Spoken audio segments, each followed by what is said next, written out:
Hello, ladies and gentlemen. This is Eddie Marcus again, and I want to spend a moment sharing with you.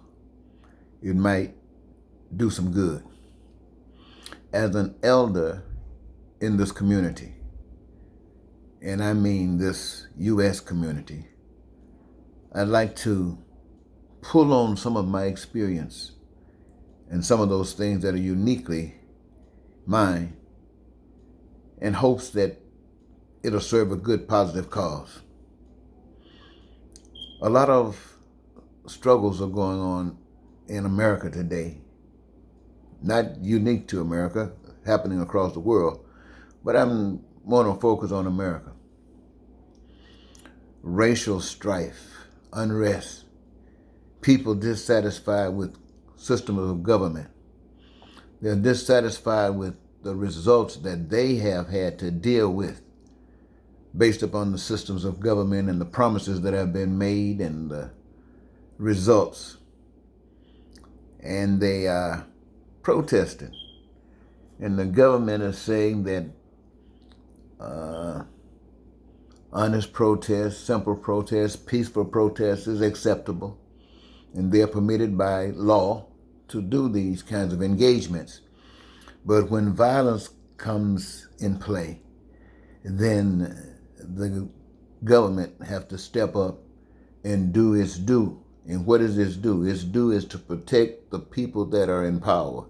Its due is to protect those that are separate from the rest, the free people, and to make sure that those who are abused recognize that you really are abused. And this is why we're sending cops on you to tear gas you, to spray whatever chemicals on you, rubber bullets on you, beat you side the legs, break you up, shoot you. All these kinds of things just to let you know that you are what you are, a second-class citizen or less. This is what happens, ladies and gentlemen, in the society that we're living in. We as people of color have experienced this for quite some time, and we know exactly what's going on. The promises made are just promises that are not going to be kept. Peaceful demonstration is not going to accomplish anything.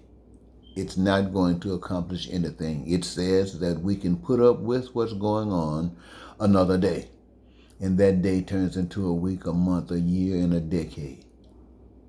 So I say that if it's something that we can't put up with, then this is now really a good time for us to stand up, to speak up, and take action. Take action that indicates that we are not going to put up. You got Republicans trying to say they want to be the leader, and at the same time they're trying to divide you, telling some people still that they're superior to others.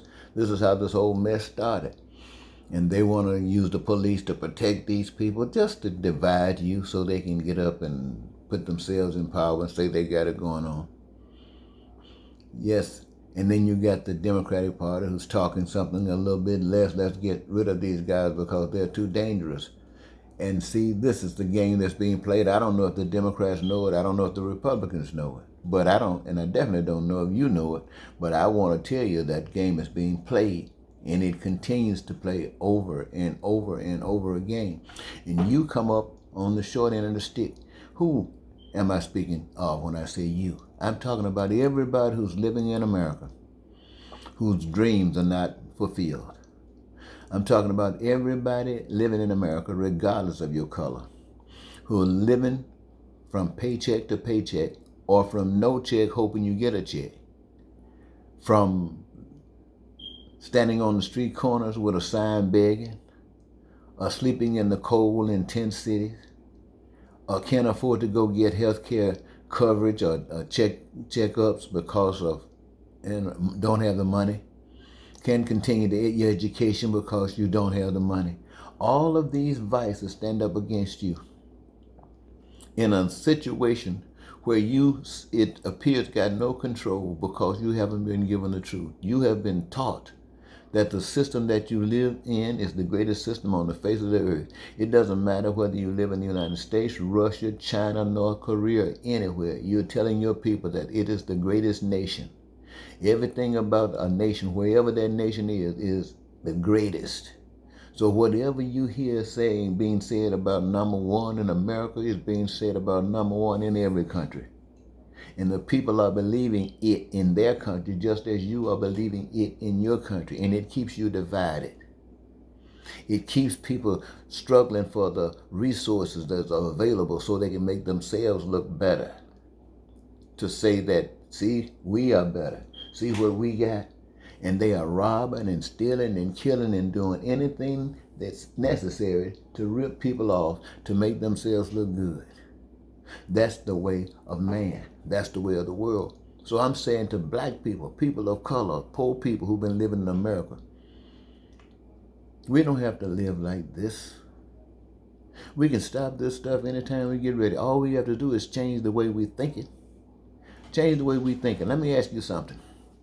How many of you believe that mankind, white America, black America, Chinese America, wherever you are, how many of you believe that your people played a role in creating the earth, in creating the seas, the rivers, the valleys, the hills, and the mountains, the stars and the galaxies? How many of you believe mankind has something to do with that? And you know, the only role that mankind have in reproduction is the role that it has been given, and they play that role. They play that role.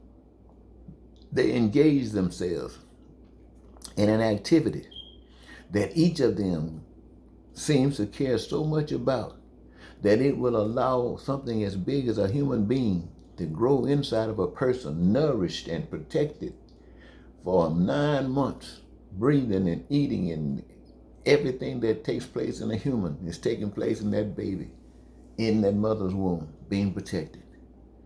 And then that mother have to go through some struggles to bring that big old baby out of there. But that baby comes out of there. And then that baby is still cared for. And the idea is that as that baby is cared for to a point when it's ready to step out on its own, it steps out into a world that has taken the education that from the mother's womb, the education from being taken care of to this here point, and now stepping into this world, bringing forth a gift that they brought into this world, that they have developed. And now they're ready to give to this world, to play a part in the process of creating and bringing back out of the resources what God has given to serve to the people so that all of their needs will be met. This is what I'm telling you. This is another choice. But in order for us to do that, we start believing in a God we can't see. The God that made the earth, the God that's responsible for all existence. We start putting our faith in that God. That means that there's no man above us, no law above us, if it doesn't jive with the law of God. Nobody's beneath us. We are all one with God, listening to the Spirit of God to guide us as we go our merry way. And when someone is out of line, the life that others are living will reflect, and it will draw one back into line. Hey, this is the way love works, ladies and gentlemen. So I'm saying, if you're thinking that peaceful protest is going to achieve something, it's not. The only time you're going to achieve something is when you're doing something that they don't want you to do, something that they are pissed off at.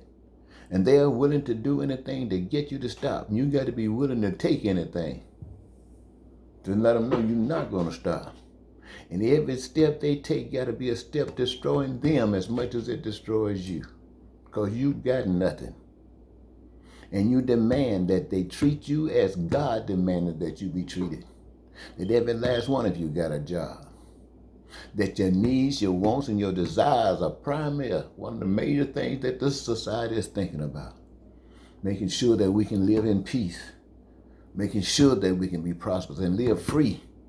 Free, and I'm talking about free from the government trying to control your ins and outs. Free from your spouses trying to dictate what you can do and what you cannot do. You are free enough to live as an individual. But if you're together as a spouse or a family or a community, it's because you want to be. And there's harmony and peace and love there at every angle.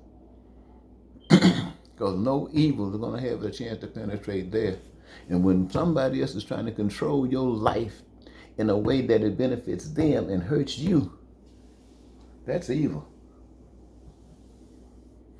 And so we want people to be free. That if you want to sit on your porch and smoke your cigarette, you can feel free to do it. If you want to sit on your porch and drink your glass of alcohol or whatever you call a cocktail, you can do it and free. Then you're worried about nobody condemning you. If you sit out there and you want to smoke a cigarette, a marijuana, you can do it and nobody can condemn you. That's your freedom to do what you want to do. Now somebody said, well, what if you want to sit out there and snort you some cocaine? I say that's your business. That's what I say. What did it cost me? What is it going to cost us for you to sit out there and snort some cocaine? I don't know what your reason is. I know one thing. You didn't have to steal to get it. You didn't have to lie and cheat to get it. I do know one thing. If you get sick, we got hospitalization for you. I do know if you need health care, we're going to make sure you get it. I do know if you got a problem you want to stop and you can't, we got something to help you. I do know that. So, let's get down to the real nitty-gritty. We should be right now, I don't care what these campaigns are saying, we the people should be making sure that each one of them understand that if they want our vote, they got to be able to assure us, not just by a promise, but assure us by some documentation, some plans. How you going to make sure you can engage us in full employment? How are you going to make sure that none of us, when I say none of us, I'm talking about any of us Americans will have to live without food or clothing or shelter?